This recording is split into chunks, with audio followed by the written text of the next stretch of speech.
What's going on, guys? Austin here, and in this video, we are going to be taking a look at Overreaction Monday on a Tuesday.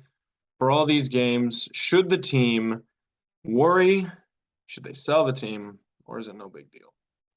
We're going to start with Thursday Night Football, where we always take a look at. We're looking, should the Packers start to tank? They dropped to the Titans 27-17, and they're now 4-7 on the season. Technically, they're still in the playoff hunt, but being third place in the NFC North with only one divisional win, things aren't looking great. Now, Rodgers had a typical looking Rodgers day, low volume yards, touchdowns, no picks.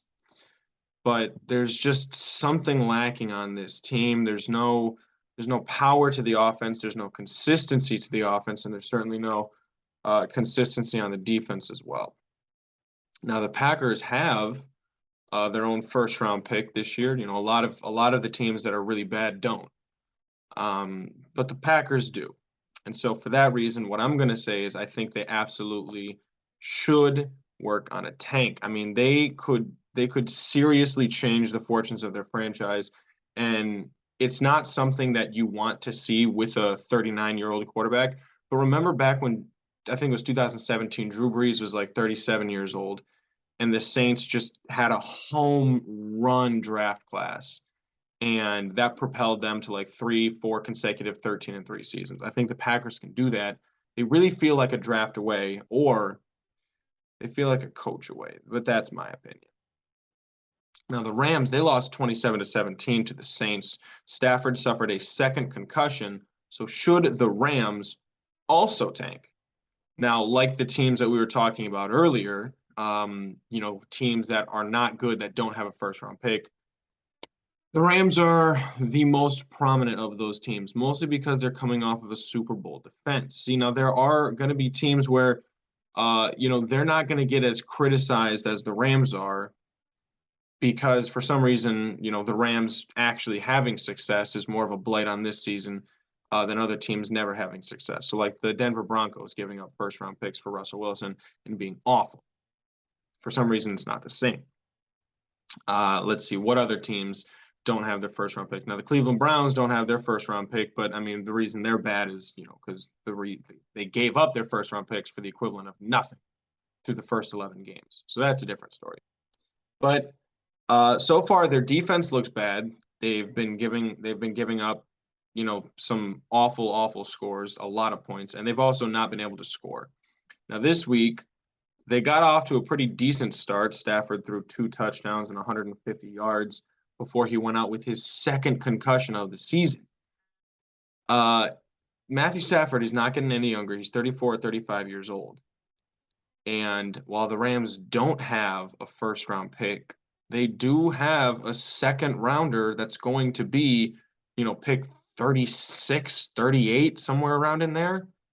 Like, they should absolutely tank. And I wouldn't be surprised if in the offseason they looked to move on from expensive guys who they can't quite necessarily keep for the future of the team, like a Jalen Ramsey or, moving on from a Leonard Floyd. Now, the Commanders, they cruised past the Texans 23-10. It was worse than this because I'm pretty sure it was 20-3. Halfway through the fourth quarter. But my question is, Taylor Heineke the luckiest quarterback in the league? The man had a spot start against Brady in the playoffs and basically came down to like a 2-point conversion that he got like tackled on the inch-yard line. It was something like that, and ended up losing the game. But this guy has the worst stats I've ever seen from a quarterback that just refuses to lose games.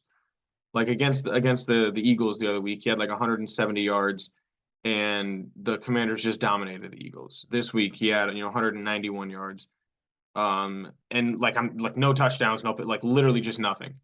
And for some reason, with Taylor Heineke in the game, the rest of the Washington franchise just decided to get their thumb out of their butt and start playing well, which infuriates me as somebody who is a Carson Wentz defender, because I know he is the best quarterback in this building. And yet, for some reason, the offensive line and the defensive line, as soon as Taylor Heineke gets in there, they're just like, "Oh, we're just going to play better."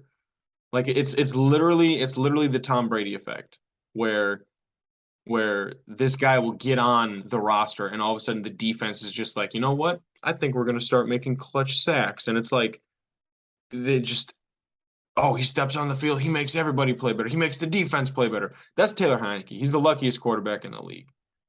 And as far as I'm concerned, he's on his way to 7 Super Bowls because there's nothing that can stop luck. Nothing that can stop luck besides a bunch of sacks and early retirement. Cowboys, they crushed the Vikings 40-3. The Vikings just took their second loss of the season, but they have a negative point differential. Only 2 losses. Are the Vikings frauds? Kirk Cousins, awful performance. Dalvin Cook, not bad, all things considered. Nobody else on the Vikings offense showed up, and certainly nobody on the Vikings defense showed up, but they certainly weren't given any favors. Now, are the Vikings frauds? I don't think so, but as far as I'm concerned, I think that teams that win a lot of close games are more prepared to win close games like the Rams were last year. But the Vikings don't quite have the full stacked complement of players that the Rams did last year, and they don't have a non-negotiable. Like Dallas has a non-negotiable. Like, our defense is going to crush you. You know, you might score some points, but there is going to be a critical drive, and we are going to stop you. You know, the 49ers, they have a non-negotiable. It's you can't stop our run game. Like for your life, you cannot stop our run game. That's a non-negotiable. Kansas City, non-negotiable. Somebody's always open. There's always a receiver open downfield when you need them to be open. Like Andy Reid, he does voodoo. He does Doctor Strange level magic where, you know, he's going to do the little sling ring and open up the portal, and then somebody's just going to disappear and then open up somewhere else. I don't think the Vikings have that. They've got Justin Jefferson, and they've got Adam Thielen, and they've got Dalvin Cook, and they've got T.J. Hawkinson, and I like Kirk Cousins.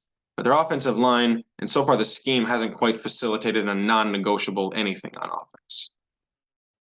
Now, the Patriots had a punt return for a touchdown to beat the Jets in the final 30 seconds of the game. I was watching this game with my buddy who's a Jets fan, and it was just infuriating watching the Jets offense do absolutely nothing for 4 whole quarters.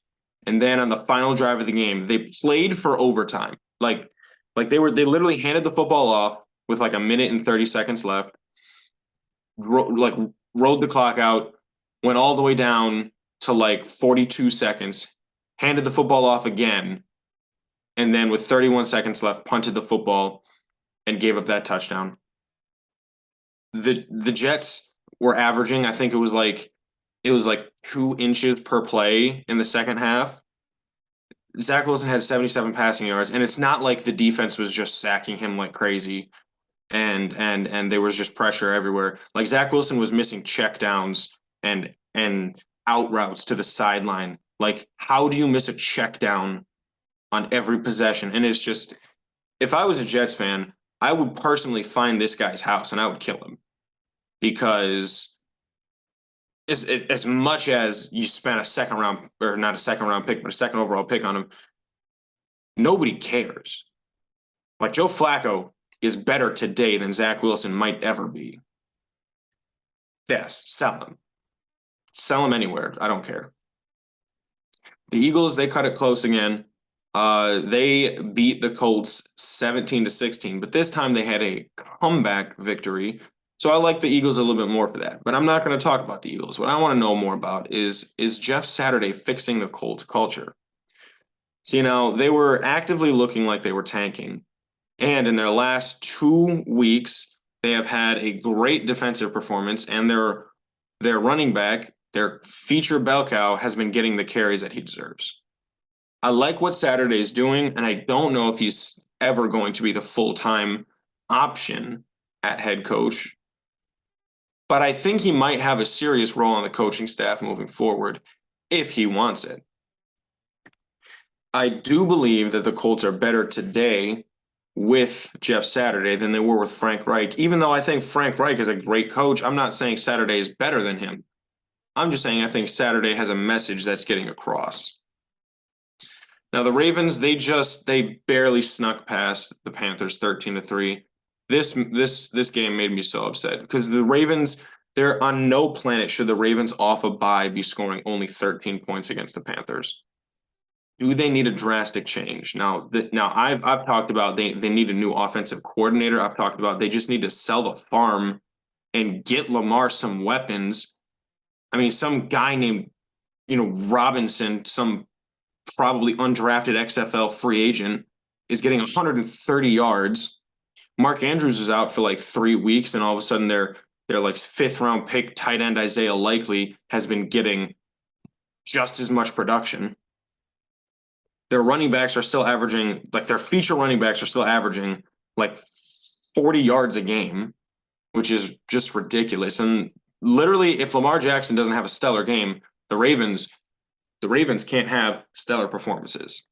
Like, it's just impossible. I think they need a new offensive coordinator. I think they need to pay Lamar, and I think they obviously need some wide receivers. They have no hope of winning in the playoffs or winning, forget a Super Bowl, let alone, a divisional round game in this AFC with as pathetic as they are on the offensive coaching staff as well as on the offensive weapons. Now, Sunday Night Football, the Chiefs come back on the Chargers in a 30-27 victory. Are the 8-2 Chiefs Super Bowl destined? It's definitely seemed like it. What we've seen so far this season is that the Chiefs have had this amazing knack at just winning games. They have 2 losses. One of them is to the Colts and one of them is to the Bills. So big, tough teams that can slow you down and bully you. You're gonna have a very difficult time if you're the Chiefs beating those teams. We saw what the Titans did. They took them to overtime, even though they didn't have a first down in the second half with a backup quarterback, mind you. And the Bills, one of the most physically imposing teams in the league, and the Colts on the same side. I mean, you got Jonathan Taylor on one side, and you have Shaquille Leonard on the other side. Are they Super Bowl destined? I don't know. I'm going to say it's time to worry, but I don't believe in them being able to fully complete a football game start to finish. If they get into a match in the playoffs against a team like, say, Cleveland, if Cleveland makes the playoffs, or Baltimore, and they meet up, it's going to be very difficult for the Chiefs to get a lead back on either of those teams. And then the 49ers, they blitzed the Cardinals, just pure domination, 38-10. It was close at first, but then, I mean, the second and third quarters, the 49ers just absolutely put the hammer down. Jimmy Garoppolo had 4 touchdowns. CMC did what he does. He had seven targets, or 7 catches, rather, 7 carries, and over 100 yards. Kittle, he's looking like the second best tight end in the league. The guy that was the best tight end in the league before he got hurt. And on the other side, I mean, the Cardinals didn't have their starting quarterback. Like, what do you expect them to do? DeAndre Hopkins, 9 receptions, 91 yards. I mean, that's okay for him. But are the 49ers the best team in the league? They're on a 3-game winning streak. They have the best top-down roster in the NFL, between Nick Bosa and Fred Warner and Trent Williams. And, I mean, not to mention their offensive skill players. They've got Travarius Ward. And then their offensive skill players, I mean, literally their worst offensive skill player is Brandon Ayuk, who was a second-round pick, touted as, one of the most, like, carry a team on his back guys out of Arizona State. Because you think, well, I mean, they've got All-Pro Debo, they've got, All-Pro Kittle, they've got All-Pro Christian McCaffrey, they've got just All-Pro Kyle Juszczyk. Unbelievably stacked roster. It's feeling like the Super Bowl is going to come down to the 49ers and the Chiefs. The rematches, they're not bad. especially when the quarterbacks stay the same, the coaches stay the same. It's always interesting to see that. So, thanks for watching this video, guys. Be sure to like and subscribe. Let me know what you think in the comments down below and stay up to date on all of our future content.